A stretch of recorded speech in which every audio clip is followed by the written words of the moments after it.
to the Posit Podcast. I am Dr. Sam, and with me as always, Dr. Robert. You're representing today. I like the MyBalto. You have it ready to go? Thank you. I'm trying to look good for once. I got an event after this as well, so that's why I'm trying to look fancy for you guys and the event. Save time. Very nice. Well, as you can see, we are joined today, which is our very favorite. We have an awesome guest with us, Dr. Ireifej, with VetTriage, which is something that I am very excited to be able to share with people. It's something I really think people are going to be excited to hear about. So without further ado, would you like to introduce yourself? Let us know your background and just how you came to be doing what you're doing. Sure. Yeah. Thank you for having me on. This is very exciting. So I'm Dr. Shadi Ireifej. I'm a board certified surgeon. I graduated from Cornell University in 2006. Did my first internship in Boston, Angel Animal Medical Center, and then a 2-year surgical internship at Long Island Veterinary Specialist, 3-year residency after that at Long Island Veterinary Specialist. And then from there, I ended up leaving the New York weather and went out west, where I joined a specialty hospital in Las Vegas, was there for about 9 months, then became a surgical manager, hospital manager of 3 facilities in Silicon Valley. I did that for about a year. I was on call. That's actually where my 24/7 on call began. I've been on call 24/7 since 2017, still to this day. So, wow. Yeah, you gotta put time in if you want to do great things, as far as I'm concerned. But so then I spent a year there, 24/7 on call between 3 facilities that I managed. And after that, I did about a year and a half in LA. I was part owner of a hospital there in Studio City. After that, I moved back to Las Vegas. And the end of 2019 is when I launched VetTriage. And then from there, I do VetTriage now full time, lecture across the world, conferences across the world, trying to spearhead the movement in telehealth. I love that.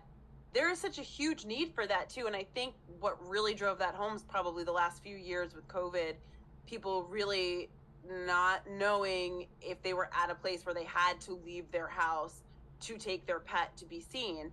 So I would definitely love if you don't mind sharing like kind of how you thought of VetTriage, but then also how'd you get it started and what does it look like to actually use the service? Yeah, for those of us who have been in the profession for over a decade or so, you kind of saw this creeping up anyway. The pandemic was certainly the catalyst to bring everything to light, but this had been a problem for many years prior to the pandemic. We always, as veterinarians, had kind of a mindset of bring in more business, don't say no to anybody, which is fair enough. We are medicine and pets need help. But it always kind of teetered. And we always sort of sacrificed workflow, work culture, mental health, work-life balance for the sake of helping pets and veterinarians and technicians and kennel folks and receptionists, very, very empathetic people towards animals. And so we have a hard time saying no, or we just can't. So that led to all the cultural issues. And then the pandemic just shot it off the edge with adoptions and then turnover rates and all that. So VetTriage was a solution that I proposed. We are a 24/7 video teletriage platform. The idea is that a pet parent can access a doctor live on video 24/7 across the world. So we're a global company, any animal type, English and Spanish speaking, to find out whether or not what you're seeing with your pet is a true medical emergency. We do find that well over 80% of these triage sessions are actually not emergencies. So chances are that pet owner is going to purchase a session with the vet, get on with the doctor in less than a minute, and be told, good news, not an emergency. Let me educate you on what I think might be going on. Here's some things you can do, what you can monitor for, until your veterinarian can see you for an appointment. And that allows the client to get peace of mind, to avoid emergency fees at the ER hospital, waiting 8 hours in their lobby, all the expense, the stress on the pet, and it allows a family veterinarian to see that client back, which is what the client inherently wants. You want to see your family vet ideally, and your family vet wants to see you. They've probably been taking care of your pets for a while, even generations. So, or let's say the converse, you do have an emergency. Well, then the doctors on VetTriage can let you know, look, I know that the emergency hospital is 3 hours away and it's going to cost you hundreds, if not more, but you should go. You really can't wait till tomorrow or next week. And that gives them also peace of mind. Okay, let's do it. Get the kids in the car, get the cat, and let's start driving. And so regardless of the outcome, the clients get educated, get peace of mind on what direction to to go under. And that's what VetTriage is. And by proxy, we end up lowering the stress levels of the emergency hospital. We end up lowering stress levels of the pet owners. We can help people save money and stress from all this stuff. So it's really just works for everybody involved. Yeah. I appreciate that personally. Yeah, I was going to say, Robert is specifically like, your blood pressure I can see is like lowering just as he's talking. Yep, so that's very good. happy about this. But we've had so many conversations, Robert and I, just like trying to help people who listen or whatever, to say like, I know that it's not that it's not upsetting, it's not that it's not concerning, but it's not necessarily an emergency. But it is hard when you're in the throes of concern or panic to go back and just go, okay, let me take a deep breath. They said that this might not be a big deal. Like, it really is so valuable to be able to sit and talk to a doctor. And I think you mentioned before, when we were kind of chatting beforehand, that a lot of times the gatekeeper prior to this idea was somebody who, with the best intentions, knows a bit about animals, but frankly is the receptionist, and they're not medically trained, and probably not the best person to be maybe doing some of that triage. Every clinic, hospital, doesn't matter the size or location, always had the same response to concerned pet owners who were calling in to find out, do I need to be concerned? Should I come in right now or not? And for whatever reason that the pet owner is asking, they just want to know, what should they do? And the receptionists who are answering the phones are not medically trained, and so they cannot give medical advice, nor should they. It's not their position. And so the receptionist answer for many, many years, decades, was, if you're concerned enough, come on in. Right. And now it's up to the pet owner to decide. Well, that does not work in a lot of scenarios. If you're a 9-to-5 GP, general practitioner, you're going to close at some point. So people can't really just show up whenever they want. You have limited capacity. And if you're a 24/7 emergency hospital, well, there's all these cases coming in, really sick, dying animals, and ones that are not and can probably wait till their vet opens again. And so that traffic causes stress. So I saw this during my surgical internship and thought, what if you could have a system where a doctor answers a phone? And the client pays a fee for this, but it's a small fee in comparison to seeing an emergency doctor on emergency. Oh, yeah. And the doctor can tell you over the phone what you should do and what direction to take.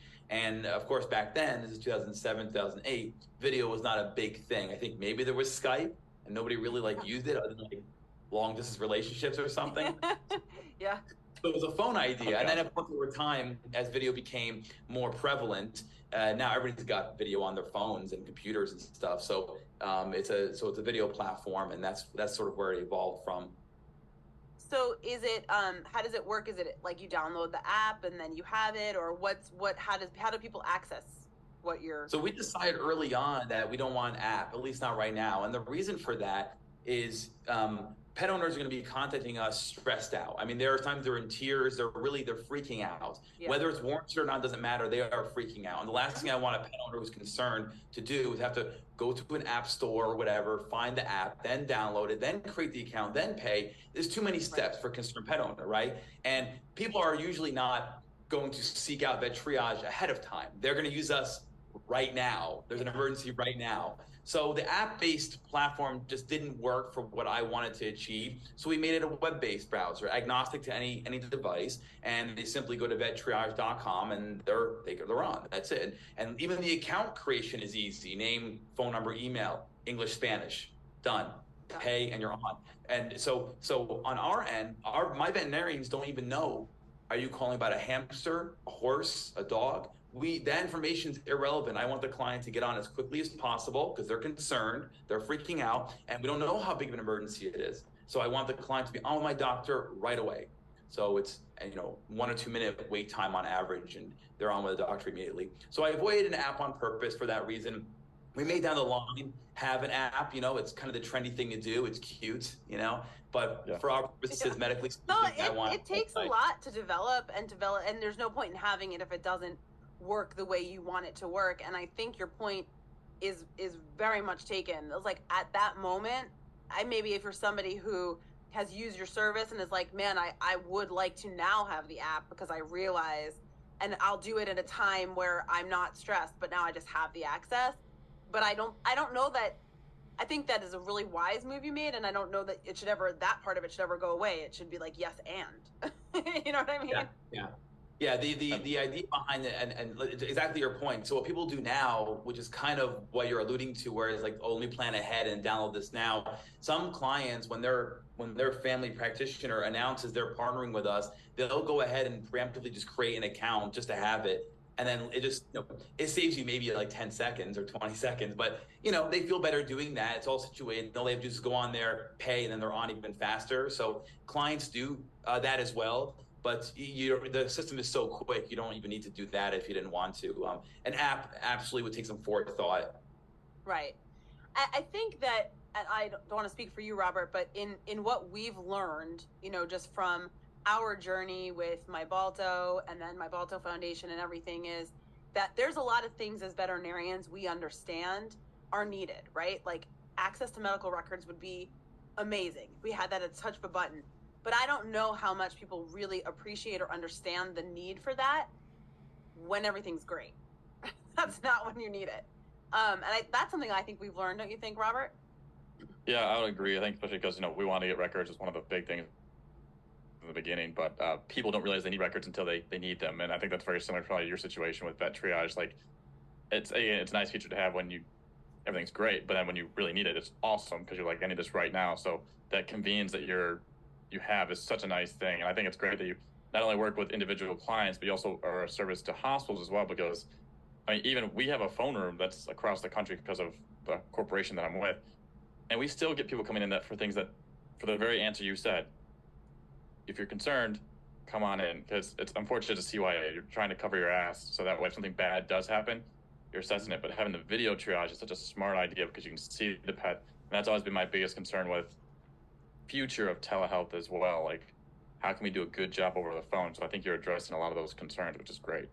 Yeah, I never had the idea of anything less than video, the initial concept that I created. But again, video wasn't around as much as it is now. And so once video became more prevalent, I always wanted it to be video, a real-time video too, by the way. Not, it should be synchronous, and doctors only, right? And it should be limited to any animal type. So that to me, that's considered the gold standard.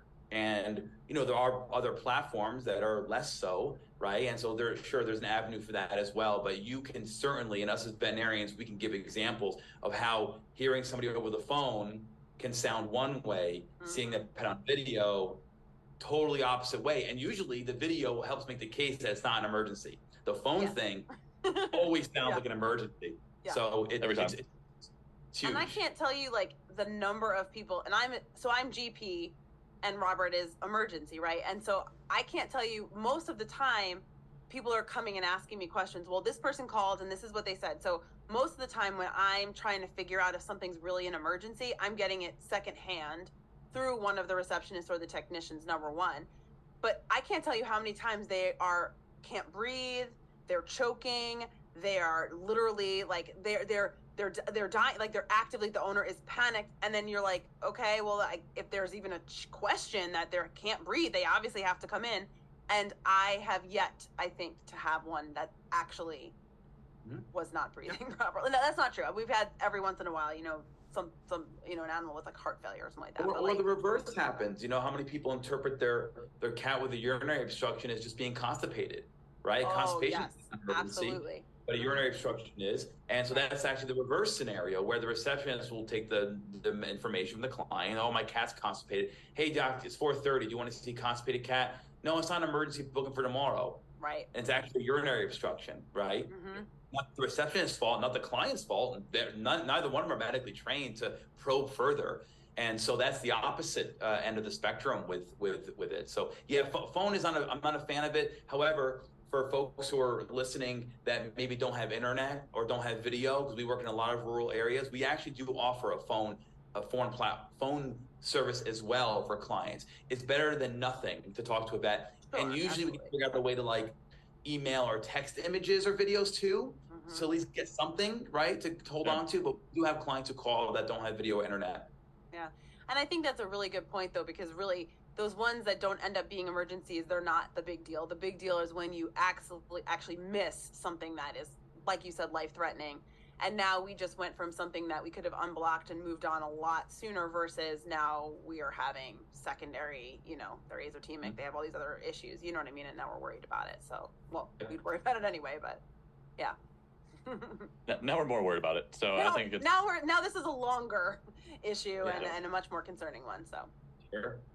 Yeah, no, I love what you're doing. I think it's such a great thing to offer the community, and I don't think people know how to access this resource most of the time. Like, I think they just figure I'm going to call my vet and I'm going to see if they can let me come in. So how are you guys getting the word out there yourselves? Like, how do you guys share what you're doing?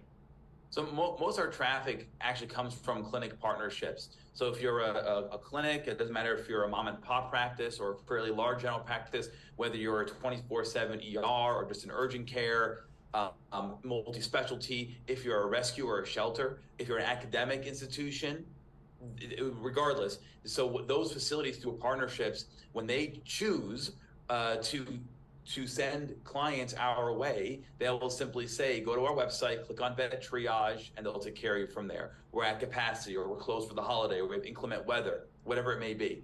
And that's how well over 85% of our traffic comes through partnerships. The other 15% are things like podcasts, radio shows, television, SEO, the social media. That people just find us with mouth. That's the other way. But the vast majority are through partnerships. They come directly to us, and that's great because what that does is it makes the pet owner feel better that we're not some scam, right? We are an extension of the facility. And if you have, like, for example, Cornell University is partnered with us. They've been with us for a few years now. Oh, wow. If Cornell's telling you go to this company, they're great, you're going to trust that. You're going to trust that, right? And so it's great to have the facility, the organization partner with us to give legitimacy to us. And then it allows for a seamless referral. And we know, again, chances are we're probably going to save that person money and stress. It's not an emergency. Do this, monitor for that, call your vet in the morning or next week. So that's how most people find out about us is through partnerships with organizations and clinics. That's awesome. And so how do those partnerships work? Like, if I went and said to the owner of my clinic, hey, we should really do this, would it be just like, because you said the owner pays, so it's not like the clinic pays, or how does that work? Yeah, so we made a point to not ding the clinic, the hospital, the urgent care for the the owner's responsibility to triage their pet, to get the pet taken care of. Right? It's your pet, you're responsible for it. And we also know that you're going to be spending a minimal amount to probably save hundreds or thousands of dollars by an unnecessary emergency visit. So the way it works with partnerships is it's free. There's no contracts or agreements. And we create a landing page for you. So you'd have like a VetTriage website with your logo on it. It'll have a little blurb on there about why and what we are, and then how to sign up, all on the same page. And the client would get to that through a VetTriage logo on your website. We also will create flyers for you, digital flyers with your logo on it and a blurb and the steps of how to connect. And those you can email to clients, share on social media, add it to a newsletter. You can print them out, hand them at checkout or with puppy and kitten folders or whatever, however you do it to spread the word and say, hey, we're not available. VetTriage is awesome, instead of having the client go automatically to the local ER. And then finally, we're going to create unique protocols for you. So let's say you're a 9-to-5 GP and you've got 3 emergency hospitals in the area that you want your clients referred to. Maybe you even like one more than the other 2. Right?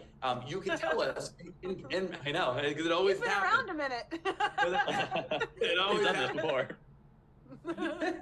So you may give us like those 3 ER options for your clients, but say, this is the order that I want them referred to. Right. Hospital A, then hospital B, then hospital C if you really have to. And so we'll follow your protocol so your clients are being taken care of on the emergency side. We're gonna help that client get referred. My staff will call that emergency hospital for your client to get them in, and then send them our records so they know what we're seeing, what we suspect. And so that way it's a seamless referral on that end. So we'll create the landing page for you, flyers and individualized protocols, no contracts. It's free for the facility. We partner, and I can literally get this stuff built for you in like hours. It's very easy. We have it down packed. Yeah. And so that way we can get you on and going. That's awesome. That's really great. Especially, I love the fact, because I can't tell you how often I have to send something to our local emergency because we are closing and it's not appropriate, you know, they need to go and they need extra care. And they're so thankful when I call and I'm like, okay, this is what's going on, this is the lowdown, this is what we've done so far, this is what this is what we need, or whatever you think is best or whatever. And they're usually like, thank you so much for letting me know what is coming my way. Yes, yeah, absolutely. They want a heads up. Yeah. And fine, great. They can prepare. We even will have it. We'll tell the emergency doctor how far away that client is. Some people live 5 minutes away. Some are 3 hours away because we work all over the world in different areas. And so we'll tell that ER hospital, you can expect them there in an hour and a half. They're going to start driving now, right? And great. And we'll even have the client call when they're like 20 minutes away to create the account with the receptionist at the ER hospital, right? Or let's say it's a toxicity and we're having poison control, pet poison helpline work in synergy. I want them to call pet poison helpline while they're in transit to the ER hospital. I mean, we want to make this as efficient as possible because chances are that emergency hospital might have a 2 to 8 hour wait, Yeah. And we want to make sure that process is quick. So whatever we can do to help things out, we'll set all that up ahead of time. Yeah. Plus, I also, love all this, by the way. It's nice. Yeah, we need this now. But like the thing about the the toxicities, I can't tell you how many people really push back against calling poison control, and it takes I have waited myself for a very long time online with poison control in those cases where we really did need a little bit of extra help because it was some odd toxicity that we've never heard of. You know what I mean? So we've actually partnered with Pet Poison Helpline. They're newer in that field, and the reason why is because we've been seeing this now, and especially since I'm at the forefront of all this new technology in vet med. I have always companies that come to us now want to talk about partnership, and there's some cool ideas out there. Like we're going to see some badass things in the next 5 to 10 years coming through. And so I'm seeing a lot of companies that are coming up now to challenge sort of old school companies that have been out there. Everybody uses the SPCA pet poison control, and not to knock on them, they're very busy. Obviously, they're the only ones that existed. The Pet Poison Helpline, the newer one that we're partnered with, they're doing a lot of things to try and help alleviate those wait times, for example. So we actually get them in pretty quick on Pet Poison Helpline. The other thing too is don't forget, number one, most toxicities, the common ones are common, right? Marijuana, raisin, grapes, chocolate. MyVets can handle. We don't necessarily need a toxicologist for those common ones. Right. You want to use toxicology for those ones that are either more serious or that are like unusual, human meds, or they get into some weird something. And that's when we use them. But not every client can even afford the emergency care if Pet Poison Helpline says go to see emergency. So what happens then? My vets have given them palliative advice in conjunction with the Pet Poison Helpline toxicity report.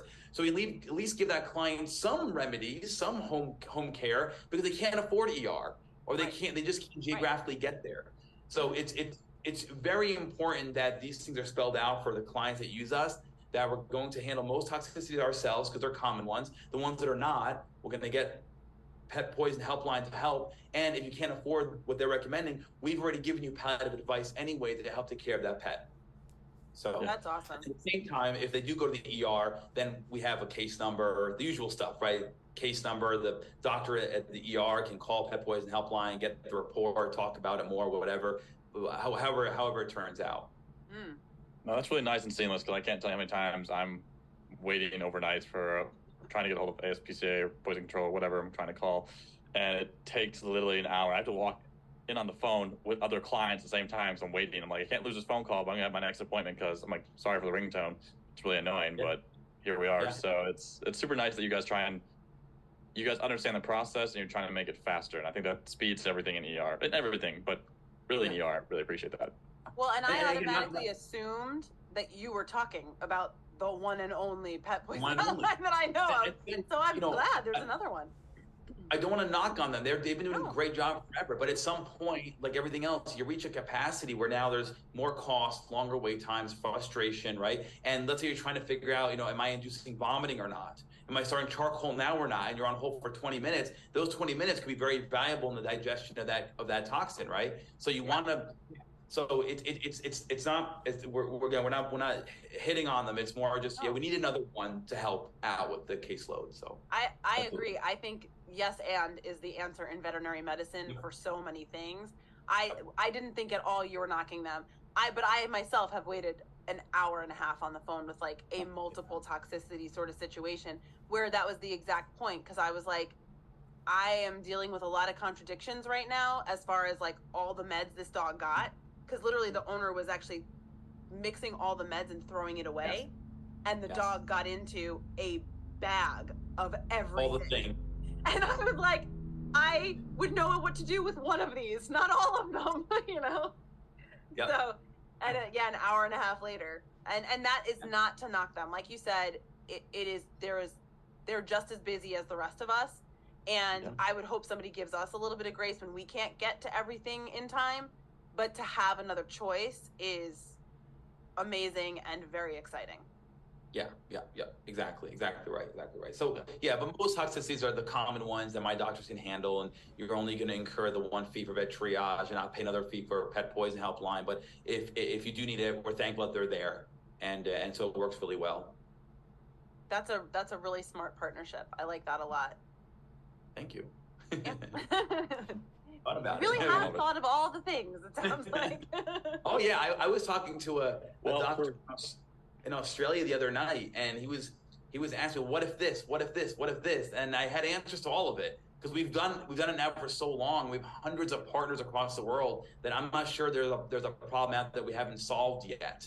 That's the beauty about having a virtual company. It's the beautiful thing about it being like owned by me, and so you don't have to. I don't have to do a chain of command to make a decision. Right. We can. I do a business partner. He's not medical, so that's great. So I can talk to him about the logistics, and then we talk to our dev team, and we can implement stuff. It's beautiful to be able to do that with unlimited bandwidth, right? I can have as many doctors in the platform as I want. I can have as many clients on as I want. I mean, there's no limit. We're not a brick and mortar. We're not confined by space. So it's cool. Yeah. I think just the way that medicine's going these days is try and save time, and if we can make things more efficient with technology, we should. And I think you got a great point. Like all these conferences I've been to, there's more and more cool things coming out there that are going to help our profession a lot in the next 10 to hopefully 5 to 10 years. That'd be great. I'm excited to kind of see a lot of it come out. Well, and then I guess what kind of doctors, like who are you hiring as far as, are you GPs, emergency doctors? Who do you look for? So I interview and hire and train onboard the veterinarians myself, because as a boarded surgeon, 17 years of doing this, I know what I'm looking for. Right. And we need to have experienced vets who also can communicate well over video, right? Mm-hmm. So the doctors that we have on, 1/3 of them are retired or near retirement, where they are general practitioners. They've been doing this for decades. They've sold practices. They're insanely experienced and great with people. Right, and so 1/3 are in that category. The other 2/3 are going to be either experienced general practitioners or emergency doctors, and they are new parents. Maybe they have physical disabilities. They can't work in brick and mortar. Maybe they're just borderline burnt out, or they're cutting back on brick and mortar, and so they want sort of a part-time gig, side hustle type of a situation. And great, we can accommodate them. So those are the vast majority. I do have some specialists on the platform, but specialists, of course, it's a different level of expectations with specialists, right? And they kind of only want to see their specialty. Right. I'm a surgeon. I only want to see surgical stuff. So, so I don't target them. If they want this type of position, great. But mostly it's ER and GPs. And then we are.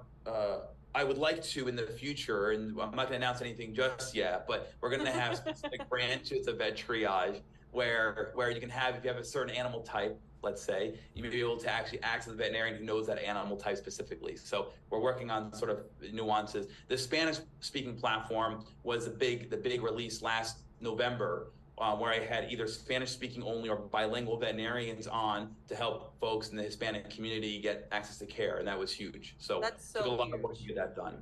Yeah, I can't tell you how much I appreciate because I've had technicians or something that are bilingual, and it is amazing you see people's faces light up when they really feel like they're being heard and they're understood. And I don't know, can I bring your thing into the exam room on those ones where I need help? My doctors will actually, if we send the case to ER, Mhm. they'll call it and stay on with the doctor in the emergency hospital Wow. and help with translating.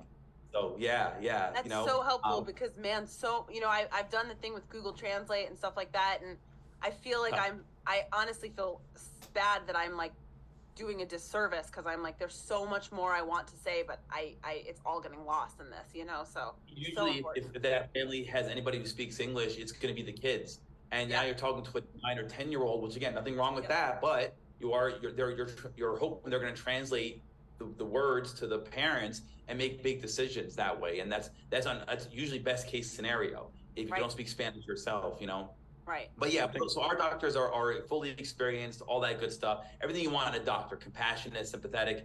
And then they go through rigorous training with protocols, training videos, and then I meet with them again for a Q&A and make sure they understand things. And then learning doesn't stop there. The virtual world, as easy as you may think it is, there's a lot of nuance to it. And so they continuously learn over time on our platform. And we've had doctors who've been on now with us for years. So they're really proficient at it. Yeah. And learning, and because you can talk to doctors 24/7 globally, you can always ask questions and someone's awake to answer your question. If you need help with a case that's a bit unusual for you or you're not really sure, we bounce ideas off of each other all the time on there. So we don't think about this a lot, but the collaborative effort on VetTriage between the doctors is massive. So I mean, I always say I could never work by myself because I love being able to bounce stuff off the other doctors I work with. I know you're the same way, Robert, right? You like to have. Yeah, that's why I always like working with people who are smarter than me because Me too. it just helps. So that's why I work at where I work because it's just a bunch of smart people and you can bounce out ideas. And I think that your company really shows actually the compassion, the caring. You don't just care about the paycheck or whatever. It's the fact that you guys are calling, helping out in the exam rooms, the fact that you guys are doing a collaborative approach to how you're teaching and educating clients. I think that speaks volumes to your company as a whole, and I love what you guys are doing. I think it's very cool. Yeah, I think it's also really interesting that you don't care what animal it is too. I know maybe eventually there'll be a little bit more of a narrowing down of that, but I don't think I've answered a question about a horse since vet school. Yeah, I think we're about 30 different animal types now. We've seen everything from fish to horses and in between. We had an ostrich, an axolotl, a wallaby, a sea otter, any kind of reptile you can think of, different types of birds, small mammals. We've seen a lot of stuff on here. So it's crazy. That's crazy. Really good because I think what would you even do if you had an axolotl and there was a problem? I am sure our local ER does not see axolotls. Yeah, and the person who's calling us knows that, right? Like they know they're not going to get any kind of amphibian or fish specialist anywhere. So they're reaching out to us as like a Hail Mary. Can somebody please help me? Well, yes, we've got 60 doctors on the platform I could talk to. We've got PubMed, we've got Merck Manual, we've got VIN. We have resources that the client doesn't have, and even if they did have access to them easily, they can't interpret it as quickly as a doctor can. Even though you might be talking to a companion animal veterinarian, they can tackle that axolotl, just some time to research it, and then we'll figure it out from there together. And so these things, there's ways to do this stuff. It's just in brick and mortar, you don't have time to go and, read 30 papers on axolotls to find the one answer you need, right? It's just not realistic. My vets can do that, and we do that in real time, globally, between multiple doctors. I'm searching stuff on PubMed, someone else looking on VIN, someone found something else. It's great, and we help them out. And then you learn. The next axolotl you'll see. Then you know about axolotls. I have a hard time saying the word, so I'm not even going to say it. But I think it's very impressive. I think, like I said, the collaborative approach is huge, and it just shows that you guys, it's a caring industry, and I'm going to be using you guys. I guarantee it. So I really appreciate everything you guys are doing. Yeah, this is very clear that you were in up all night in emergency in lots of different places. This is what happens. And then you're obviously just very compassionate, which we really appreciate. But I can tell you what I remember being a student and having to have the phone that I had Yep. to answer those questions. So yeah, I think if I could have had a video, that would have been much better. We had, when we were in school, we had pagers. Oh God. Yeah, we had a pretty big. Do you remember that emergency phone? And then there was I one hate person that who had phone. to carry it around. I was very nervous to carry that phone around. I don't like talking on the phone anyway, so that made it so much worse. Like even calling for pizza makes me nervous. So I love what I'm doing now. It's great. But for the everyday person, how, I guess, is there a way for them to reach you? What's the best way for them to find you? Yeah, at VetTriage.com, VetTriage.com. We do have a YouTube channel. We've got an Instagram. We've got a TikTok, Facebook, LinkedIn, and or talk to your family practitioner about reaching out to us as well for partnerships. Especially if you've already used us and you're like, yeah, why is my vet using you guys? This is ridiculous. Feel free to spread the word. But yeah, VetTriage.com. Wow. Awesome. And if anybody has any questions, you can always email us at a podcast at mybalto.com, and we will get your questions back over. Love it. But wow. Yeah, now it's about axolotls, though. I'm not answering any of that. Sorry, guys. So. I'm going to be honest with you. When my kids first talked about an axolotl, I was like, that's not an animal. And then I was like, oh, wait, it is. I looked it up, and I was like, oh, wait, it's a fascinating animal. And then I went down a rabbit hole about axolotls. Remarkable. Yeah. Remarkable. Yeah, they're great pets, and they're used for a lot of regenerative medicine stuff. On the human side, it's insane what these animals can do. It's just ridiculous. Yeah, they're really interesting. I was kind of like, maybe we should get an axolotl. Yeah. We see, I would say probably like maybe between 70-80% of what we see are still dogs and cats, as you can imagine. Those are popular. And then probably third of rabbits are third. During the pandemic, fourth was chickens. Actually, a lot of poultry, backyard poultry gigs going on. That seemed to die down after the pandemic was dwindling. But then after that, it's kind of just everything random. But yeah, dogs and cats and rabbits are the three most common things that we see. Yeah, and hands down across the board, gastrointestinal disease is the biggest thing we see. It's not even number two is usually like between musculoskeletal and toxicity or foreign body, but they're not even close to GI. I mean, GI is it's always number one across the board. Yeah. So we actually have, you might be interested in knowing, we actually have research papers coming out to show objective data about what we're doing. It's massive because you look at the telehealth literature in the veterinary side, there's single digits for papers. And, there are small papers, whatever. We will be launching a number of massive papers, a large amount of data looking at certain, what would you say, correlations, tendencies, right? And we're going to break it down by body system. So our first two papers will be gastrointestinal in dogs, then gastrointestinal in cats, and then we'll go from there, derm and whatever. So yeah, we've got some big things coming down the pipes as well.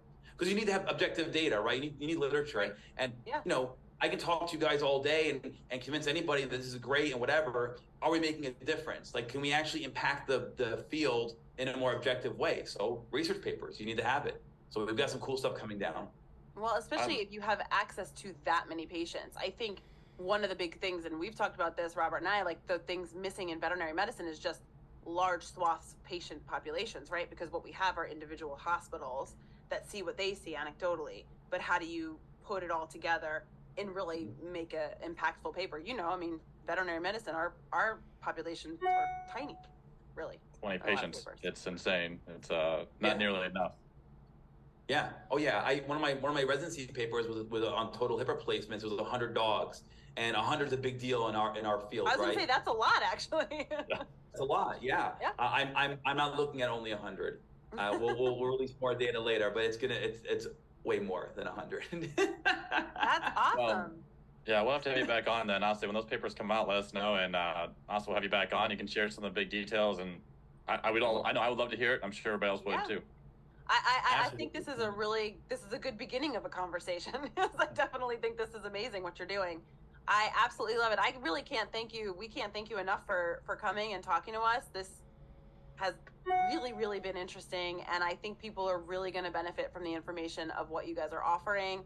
And I think it's really needed and very exciting.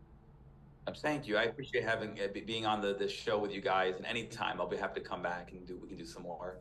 Perfect. Maybe we'll make you talk about surgery too one day.